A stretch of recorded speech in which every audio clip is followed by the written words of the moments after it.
Ladies and gentlemen, welcome. This is the Dark Report, and my name is Jason Dreamer.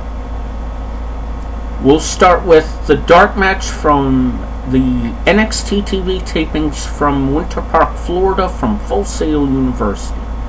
That match featured the War Raiders, Hanson and Rowe, defeating NXT and 205 Live participant Vandal Ortegon and his partner for the night, Chico Adams.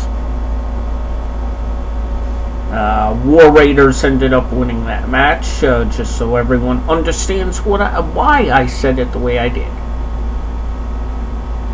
Now we'll move over to the WWE dark matches that I've owed since January. We'll start out with the Monday Night Raw from the Amway Center in Orlando, Florida, which, sadly to say, was the same night my father passed away. And that was half an hour before Raw came on the air that my father passed away. So kind of sucks. Anyways, the Raw show at the Amway Center had no dark matches that worked, but from my understanding, they did have one canceled featuring Curtis Axel and Bo Dallas versus the Revival. B-Team ended up being scheduled for a house show the next night, I believe, if I recall right. And in order to make sure they got in early enough to the destination, they had to cancel the dark match at the start of the show. So why they canceled the pre-show dark match, I don't know. But there was a locally advertised dark match main event that actually had not been booked. The venue was told the idea was to have a match. However, that never fully got booked, so the venue made the mistake of advertising it but that was miscommunication on their end, so I don't blame them. The next night, January 8th, SmackDown Live and 205 Live was at the Veterans Memorial Arena in Jacksonville, Florida. And the opening dark match had Tucker Knight and Otis Dozovic, Heavy Machinery, defeating Epico and Primo the Colones. And then in the dark main event, AJ Styles defeated Daniel Bryan by disqualification, in which enabled Daniel Bryan to retain the WWE Championship. Now, let's see here. Sorry about this, people.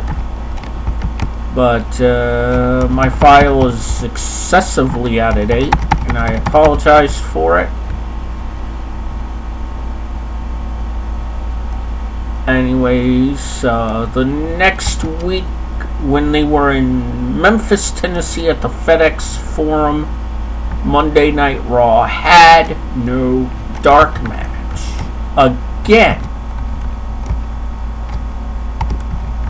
There was no dark match ever scheduled for that night, so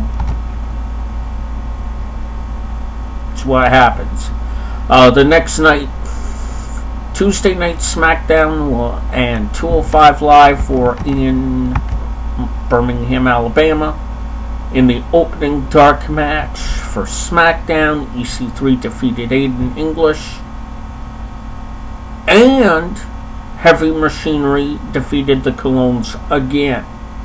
In the dark main event, Daniel Bryan defeated AJ Styles to retain the WWE Championship in a rare, and I mean rare, triple dark match venue.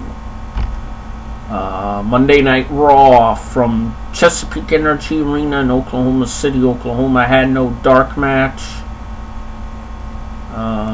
Again, Raw rarely gets dark matches. If you're a true fan, you already know that. SmackDown Live had a double dark match night prior to SmackDown in Wichita, Kansas at the Intrust Bank Arena on the 22nd. Heavy Machinery over the Colognes again. In the main event, Asuka defeated Becky Lynch and Charlotte Flair to retain the SmackDown Women's Championship. January 28th and 29th, the weekend of the Royal Rumble in Phoenix, Arizona at the Talking Stick Arena. Raw had no dark matches. SmackDown opening dark match, Naomi defeated Lacey Evans. There was no dark main event. February 4th, Portland, Oregon Raw had no dark match. The Angel of the Winds Arena in Everett, Washington on February 5th for SmackDown 205 Live. Pre-show Heavy Machinery under the new names of Otis and Tucker, not using the last names there.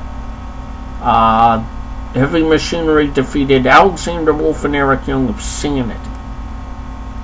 February 11th, Van Andel Arena in Grand Rapids, Michigan. There was no dark match. There was one planned with Brock Lesnar versus Finn Balor. However, Lesnar ditched the dark match because he don't do dark matches and he likes showing up. He's a part-timer. Get the belt off him, WWE. He's a piece of crap. Sorry, I had to say it. It had to be said. It needed to be said. SmackDown only had one dark match with the same result. Heavy Machinery, Otis and Tucker defeating Alexander Wolf and Eric Young of Sanity. This time, Killian Dane was not at ringside. February 18th, Cajun Dome. They had a dark main event. But because the crowd was so reacting, so quiet, so uninterested, they canceled the dark match. And it was supposed to be Revival teaming up with Seth Rollins, supposedly, to take on the trio of Corbin, Lashley, and Drew McIntyre. Braun Strowman and Finn Balor were going to come down when weapons were used and back up for Team Lashley coming in the form of whatever team they had booked. I didn't find out the full details on that, so I apologize. The last SmackDown from last week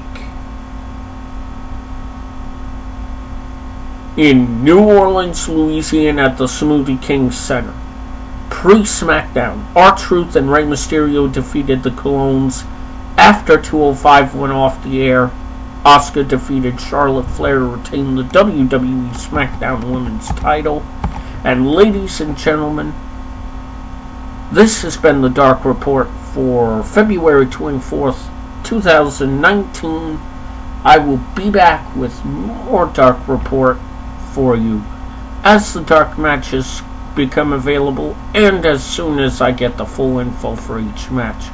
Until then, this is Jason Dreamer, and to all you dreamers of wrestling out there, just keep dreaming, because anything can happen